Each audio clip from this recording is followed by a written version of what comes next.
আগে আমার বেশ বড় একটা মুরগির দল ছিল, কিন্তু কয়েকটা পাজি কুকুর এসে একে 4টি মুরগি ধরে নিয়ে গেল।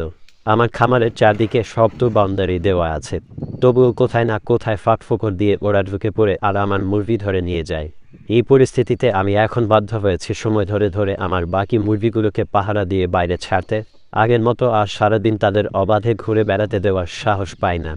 যতক্ষণ তারা বাইরে থাকে আমি সবসময় তাদের আশেপাশে থাকি, নিজের সাধ্যমতো তাদের রক্ষা করার চেষ্টা করি। আমার একটাই কামনা, যেন আর একটিও মুরগিও আমি না হারাই।